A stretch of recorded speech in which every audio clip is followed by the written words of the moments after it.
This is how I turned $2,000 that I had across all my accounts into $50,000 that I was able to withdraw. And now the bookies are such sore losers, they won't even let me place a 1-cent bet. I'll be explaining mathematically how arbitrage and plus EV betting can achieve these phenomenal 25x returns and how you can do it too with some real world examples. If you don't know what arbitrage and plus EV betting are, I recommend you watch them first as there's a bit of mathematics involved. So a common misconception is that arbitrage and positive EV betting aren't even worth doing because the returns are generally only a few percent or sometimes even less than a single percent. While it's true that the expected return is not that high for each bet, what people forget is that the returns we are talking about are not over a period of a year, which is what we would say for traditional stocks or bonds, but rather this return we're talking about is for a single bet. And as you bet regularly and turn over your bankroll over and over again, your returns compound and multiply very quickly. Let's say you did some arbitrage bets and also bet on some promos, and the average return for these was 2.5%, which is a pretty conservative estimate. Let's say you're also busy and only able to actually turn over your bankroll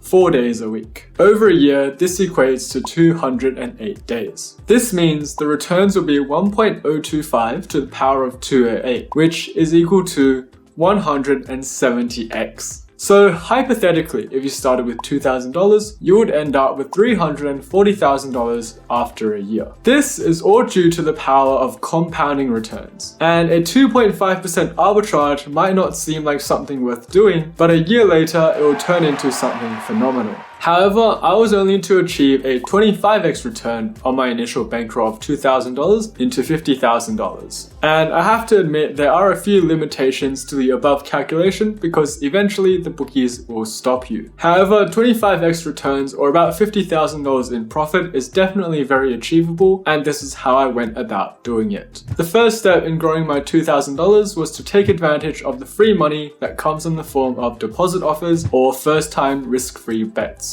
If you know how to use it properly, a $1,000 risk-free bet or bonus cash can be turned into $700 of hard cash you can withdraw. And this will basically allow you to increase your starting bankroll right off the bat by about 70%. Unfortunately, I'm in Australia where the deposit offers aren't as generous as they are in the USA, which meant I was quickly onto the next step to scan the market for good arbitrage and positive EV opportunities. This was in the form of both promotional offers as well as sportsbook mispricings, which both occur very regularly. To find these mispricings, I can use a sports betting odds comparison site, such as today's sponsor Oddsjam, which scans the odds across all the different sportsbooks and finds the best positive EV and arbitrage opportunities, so you don't have to do it manually. In this example, we find an arbitrage using two sportsbooks, PointsBet and Bet365. This opportunity is a 3.17 return, which means for every $100 we bet, we can expect to make guaranteed $3.17 in profit. Oddsjam has a neat calculator where you can enter in how much you want to stake on one side of the arbitrage, and it automatically helps you calculate how much you should stake on the other sportsbook and how much profit you will be guaranteed to make. We can see on Oddsjam this isn't the only arbitrage opportunity, and there are plenty more with an edge of 2% or greater. Occasionally, you can even find arbitrage opportunities of between anywhere from 8 to 12% if you look often enough or if you've set up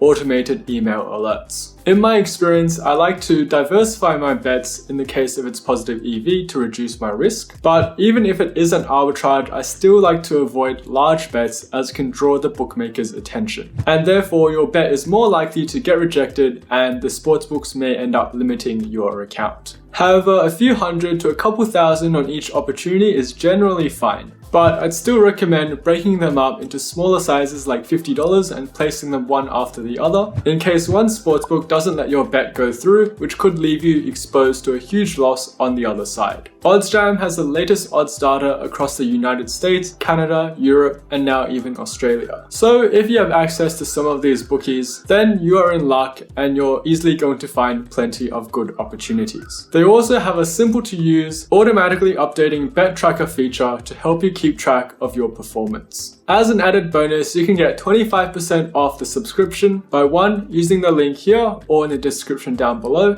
and 2. Entering the code Shane25 to get 25% off your first month. I mentioned earlier there were some limitations with arbitrage and positive EV betting, which meant I could only get a 25x return rather than a 170x return. The first is that even though you'll always find arbitrage opportunities, sometimes these events are not tomorrow or the same day, they might be a few days or a week away. This means if you bet on the arbitrage, your money is actually locked away in these accounts for a week or so until the event actually happens and you get your money back. So the money is locked away. And therefore this means it doesn't compound as often. However, ultimately the biggest downside is that sportsbooks hate winners. They will generally in a few months or so start to restrict your accounts if you have been winning, restricting you from any of their promotional offers, which might sometimes be worth even up to 40% returns if you know what you are doing, and also setting maximum bet sizes you can place on any of their events. This makes it very hard to get on more than a couple $1,000s or even sometimes a few $100s on a single bet. And this means you can't really utilize your bankroll to its full potential and achieve the full effect of the compound returns. One by one, my accounts got excluded from their promotional offers, and they also set restrictions on the maximum amount that I was allowed to place for each bet. And eventually towards the end, Ladbrokes wasn't letting me place bets at all, except on the outcomes that were guaranteed to make them money. As you can see, they wouldn't even let me place bets for 1 cent. But that's okay, because now it's you guys' turn to help me beat the sports books and make some decent side hustle money for yourselves. If you enjoyed this video, then make sure to give it a big thumbs up down below and subscribe to not miss out on the other betting and money making tips that I have lined up. Take care, and I'll see you guys in the next video.